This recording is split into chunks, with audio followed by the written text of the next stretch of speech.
Pre మార్కెట్కి సంబంధించిన ప్రధాన అంశాలు చర్చించుకుందాం. ముందుగా మిత్రులందరికీ స్వాగతం. ఈరోజు మార్చి 18వ తారీఖు మంగళవారం. ముందుగా ఏడిఆర్ సెంటిమెంట్ ఎలా ఉంది అనేది ఒకసారి చూద్దాం. విప్రోకి సంబంధించిన ఏడిఆర్ నెగిటివ్గా ఉండగా Infosys, HDFC bank, ICICI bank, doctor Reddy's labs సంబంధించిన ఏడిఆర్స్ అయితే పాజిటివ్గా ఉన్నాయి. ముఖ్యంగా ఫార్మాకి సంబంధించిన డాక్టర్ రెడ్డీస్ ల్యాబ్స్ 4.26% పాజిటివ్గా అయితే కనిపిస్తుంది. సో ఫార్మాలో కొంత స్ట్రెంగ్త్ ఉందని చెప్పేసి అర్థమవుతుంది. ముఖ్యంగా బ్యాంక్స్ నుంచి హెవీ వెయిటేజ్ ఉన్న హెచ్డిఎఫ్సి బ్యాంక్ కూడా గ్రీన్లో క్లోజ్ అయింది. మొత్తం మీద ఏడిఆర్స్ నుంచి పాజిటివ్ సెంటిమెంట్ అనేది కనిపిస్తూ ఉంది. ఇక ఇండియన్ ఇండిసెస్ ఎలా పర్ఫామ్ చేసినాయి అనేది మనం తీసుకున్నట్లయితే నిఫ్టీ, మీడియా, రియాలిటీ అక్కడ కొద్దిగా ప్రెషర్లో క్లోజ్ అయినాయి. ఫార్మా, ఫైనాన్స్, ఆటో, మెటల్స్ అన్నీ కూడా షైన్ అయినాయి. మొత్తం మీద 70% పైన ఇండియన్ ఇండిసెస్ గ్రీన్లో అయితే క్లోజ్ అయినాయి. ఇక గ్లోబల్గా మార్కెట్స్ ఎలా ఉన్నాయి అనేది చూస్తే సౌత్ కొరియా టాప్ లూజర్లా ఉంది. ఇక చైనాకు సంబంధించిన A50 ఫీచర్స్ కానీ, France, German, of course Dow Jones industrial average సంబంధించిన ఫీచర్స్ అయితే స్లైట్ గ్రీన్లో ట్రేడ్ అవుతున్నాయి. US 500 మాత్రం స్లైట్ నెగిటివ్గా అయితే ట్రేడ్ అవుతున్నాయి. ఇక అక్కడ నుంచి కూడా హాంకాంగ్ ఫీచర్స్ కానీ, Russia, Asia market, Japan, London, Europe అనేది గ్రీన్లో ఉన్నాయి. గ్లోబల్ నుంచి అయితే మిక్స్డ్ సంకేతాలు అనేది కనిపిస్తూ ఉన్నాయి. ఇక డౌ జోన్స్ ఇండస్ట్రియల్ యావరేజ్ సంబంధించిన కంపెనీలు ఏ విధంగా క్లోజ్ అయినాయి అనేది మనం పరిశీలన చేసినట్టయితే Amazon.com, అమెరికన్ ఎక్స్ప్రెస్ మాత్రం నెగిటివ్లో క్లోజ్ అవగా మిగతావన్నీ కూడా గ్రీన్లో అయితే క్లోజ్ అయినాయి. ముఖ్యంగా ఇంటెల్, నైకే, వాల్మార్ట్ అనేది టాప్ గెయినర్స్ లిస్టులోకి వెళ్ళిపోయాయి. డౌ జోన్స్ ఇండస్ట్రియల్ యావరేజ్ నుంచి అంటే యూఎస్కి సంబంధించిన కంపెనీలు అయితే చక్కగా పాజిటివ్గా క్లోజ్ అయినట్టు తెలుస్తూ ఉంది.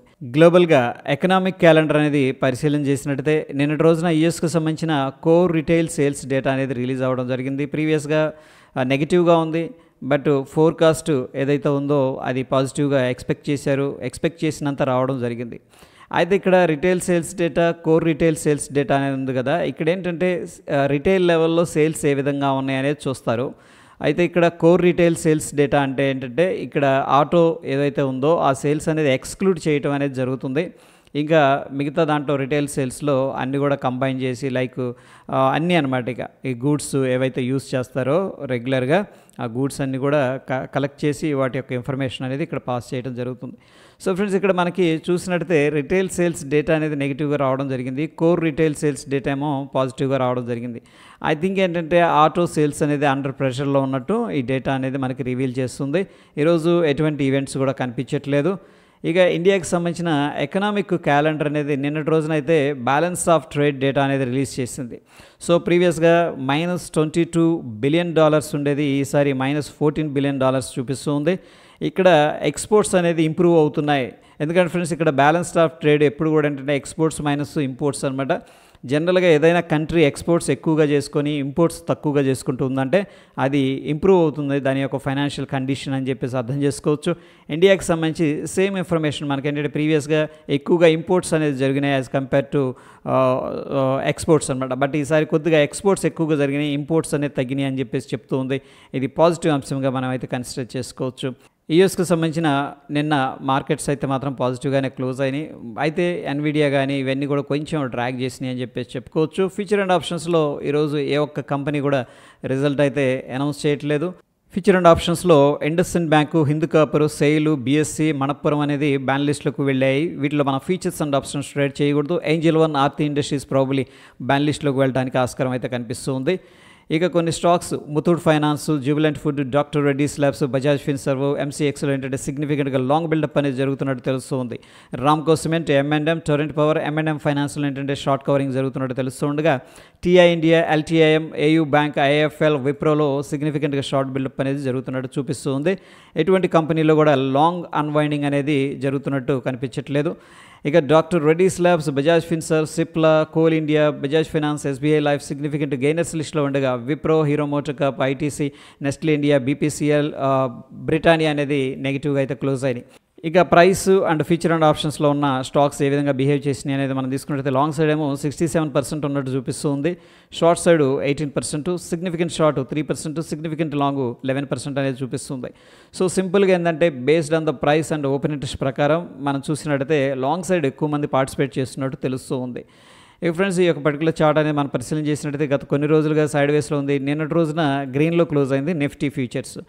అయితే ఇక్కడ ఇంటర్ప్రిటేషన్ ఏం చెప్తుందంటే based on the price and open interest ప్రకారం మనకి షార్ట్ కవరింగ్ అనేది జరుగుతుంది. ఎవరైతే మార్కెట్ కిందకు వెళుతుందని చెప్పేసి షార్ట్ చేశారో వాళ్ళందరూ కూడా రికవరీ చేస్తున్నట్టు తెలుస్తూ ఉంది based on the price and open interest. ఈరోజు ఎక్స్పైరీ విషయానికి వచ్చేసరికి సెన్సెక్స్ ఎక్స్పైరీ ఉంది. పార్టిసిపెంట్ వాయిస్ డేటా అనేది మనం పరిశీలన చేసినట్టయితే ఎఫ్ఐఎస్ స్టాక్ ఫీచర్స్లో బుల్లిష్గా ఉన్నారు, స్టాక్స్లో బేరిష్గా ఉన్నారు. ప్రొపరైటరీ ఇండెక్స్ ఫీచర్స్ ద్వారా బేరిష్గా ఉన్నారు, ఇండెక్స్ ఆప్షన్స్లో బుల్లిష్గా ఉన్నారు. ఇక క్లయింట్ లెవెల్ డేటా అనేది మనం పరిశీలన చేసినట్టయితే స్టాక్ ఫీచర్స్లో బుల్లిష్గా ఉన్నారు, ఇండెక్స్ ఆప్షన్స్లో బేరిష్గా ఉన్నారు. డిఐస్ విషయానికి వచ్చేసరికి ఇండెక్స్ ఫీచర్స్లో బుల్లిష్గా ఉన్నారు, స్టాక్ ఫీచర్స్లో బేరిష్గా ఉన్నారు, స్టాక్స్లో కూడా బుల్లిష్గా ఉన్నారు. మొత్తం మీద ఎఫ్ఐఎస్ 4,488 కోట్లు క్యాష్ మార్కెట్లో సెల్ చేయగా డిఐస్ 6,001 కోట్లు అనేది బై చేయడం అనేది జరిగింది. ఈసారి సిగ్నిఫికెంట్గా ఎఫ్ఐఎస్ సెల్లింగ్ చేశారు, అట్ ద సేమ్ టైం సిగ్నిఫికెంట్గా డిఐఎస్ బాయింగ్ అనేది చేసి సపోర్ట్ చేస్తున్నారు. ఇండియా విక్స్ విషయానికి వచ్చేసరికి 15 కంటే కింద ట్రేడ్ అవుతుంది. ఇండియా విక్స్ అనేది ఈ మధ్యకాలంలో కొద్దిగా కూల్ ఆఫ్ అవుతుందంటే ఇండియన్ మార్కెట్స్ స్టేబుల్గా ఉన్నాయి, అట్ ద సేమ్ టైం కొద్దిగా బుల్లిష్ సెంటిమెంట్ కూడా ప్రస్తుతానికి మనం కన్సిడర్ చేసుకోవచ్చు. ఎనీహౌ నిన్నటి రోజునైతే 1.02% అనేది ఇంక్రీజ్ అయింది, స్లైట్గా వోల్టైలిటీ ఇంక్రీజ్ అయిందని చెప్పేసి అర్థం చేసుకోవచ్చు ఇండియన్ మార్కెట్స్లో.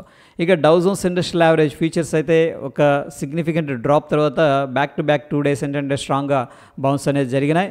సో యూఎస్ మార్కెట్స్ పాజిటివ్గా ఉన్నాయని చెప్పేసి మనం అర్థం చేసుకోవచ్చు బ్రోడర్ పిక్చర్లో. ఇక డాలర్ ఇండెక్స్ అయితే స్టిల్ వీక్గా కనిపిస్తుంది, ఇది ఇండియాకి మంచిదే అని చెప్పేసి చెప్పుకోవచ్చు. ఇక నిఫ్టీ విషయానికి వచ్చేసరికి గమనించండి, ఒక ఇంపార్టెంట్ పాయింట్ అనేది 22,350 ఏదైతే ఉందో ఇది ఇంపార్టెంట్ సపోర్టు. సో ప్రీవియస్గా కింద నుంచి కూడా ఒక సిగ్నిఫికెంట్ ర్యాలీ చేసింది, దాని తర్వాత రిట్రేస్మెంట్ అనేది తీసుకొని ఆల్మోస్ట్ ఇక్కడ ట్రిపుల్ బాటమ్ అనేది క్రియేట్ చేసింది 22,350 దగ్గర. సో ప్రాబ్లీ ఇది స్ట్రాంగ్ సపోర్ట్ అని చెప్పేసి మనం అర్థం చేసుకోవచ్చు. ఇమీడియట్గా మనకున్న టార్గెట్ 22,680, ఆ లెవెల్ దగ్గర బ్రేక్అవుట్ అనేది జరిగిందంటే నెక్స్ట్ 22,790, రఫ్గా ఏంటంటే 22,800 అని చెప్పేసి చెప్పుకోవచ్చు. బ్యాంక్ నిఫ్టీలో కూడా ఒక లెవెల్ దగ్గర స్ట్రాంగ్ సపోర్ట్ అయితే తీసుకుంది. ఎనీహౌ ఇమీడియట్గా మనకున్న రెసిస్టెన్స్ 48,840 అని చెప్పేసి చెప్పుకోవచ్చు. ఇక గిఫ్ట్ నిఫ్టీ విషయానికి వచ్చేసరికి ప్రస్తుతానికి 120 పాయింట్లు పాజిటివ్గా అయితే ట్రేడ్ అవుతుంది. చూడండి, ప్రీవియస్గా ఇక్కడ డోజీ ఫార్మేషన్ జరిగింది, అయినా గ్రీన్లో క్లోజ్ అయింది, బట్ ఈసారి సడన్గా గ్యాప్ అప్ అయింది. ఓకే, గ్యాప్ అప్ అయింది, వెరీ గుడ్, పాజిటివ్గా ఉందని చెప్పేసి చెప్పుకోవచ్చు. ఎనీహో ఒకసారి డిఫరెన్స్ చూద్దాం. 22,730 దగ్గర గిఫ్ట్ నిఫ్టీ ఫ్యూచర్ అనేది ట్రేడ్ అవుతూ ఉండగా 22,585 దగ్గర మన నిఫ్టీ ఫ్యూచర్ అనేది క్లోజ్ అయిందనమాట. సో దగ్గర మనకి 145 పాయింట్స్ దాకా పాజిటివ్ అయితే కనిపిస్తూ ఉంది. So based on the gift Nifty మనం గ్యాప్ అప్ అయితే ఎక్స్పెక్ట్ చేసుకోవచ్చు.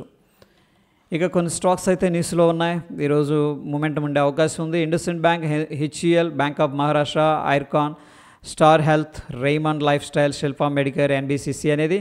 సో ఈ లింక్ అయితే నేను టెలిగ్రామ్లో షేర్ చేస్తాను, అక్కడ నుంచి యాక్సెస్ చేసి దానికి సంబంధించిన ఇన్ఫర్మేషన్ అనేది ఒకసారి చూడండి. టెక్నికల్గా సమరీ ఎలా ఉంది అనేది మనం తీసుకుంటే బ్యాంక్ నిఫ్టీలో డైలీలో మాత్రం స్ట్రాంగ్ సెల్ అడ్వైస్ చేస్తూ ఉండగా లో టైం ఫ్రేమ్లో కొద్దిగా బాయింగ్ యాక్టివిటీ లేదా సైడ్ వేస్ యాక్టివిటీ అనేది చూపిస్తూ ఉంది. నిఫ్టీ 50 విషయానికి వచ్చేసరికి డైలీలో సెల్ అనేది చూపిస్తుంది, లో టైం ఫ్రేమ్లో కొద్దిగా స్ట్రాంగ్ బై అనేది అడ్వైస్ చేస్తుంది. Anyhow based on the gift Nifty అయితే మనకి ఒక స్ట్రాంగ్ గ్యాప్ అప్ అయితే ఎక్స్పెక్ట్ చేసుకోవచ్చు. అండ్ 21,300 నుంచి 350 అనేది నిఫ్టీలో స్ట్రాంగ్ సపోర్ట్ అయితే కనిపిస్తుంది. సో 22,500 దగ్గర అయితే మార్కెట్ అనేది స్టేబుల్ అవుతుంది కాబట్టి ప్రస్తుతం ఉన్న సిచ్యువేషన్లో ఎవ్రీ డిప్ కూడా ఒక బాయింగ్ ఆపర్చునిటీ లాగా అనిపిస్తుంది. ఇది ప్రీ మార్కెట్కి సంబంధించిన అప్డేట్స్ ఫ్రెండ్స్. మరొక ఇంట్రెస్టింగ్ ఎపిసోడ్లో మళ్ళీ కలుసుకుందాం. వీడియో ఇన్ఫర్మేటివ్గా అనిపిస్తే తప్పకుండా లైక్ చేసి మీ యొక్క సపోర్ట్ అనేది తెలియజేయండి. ధన్యవాదాలు.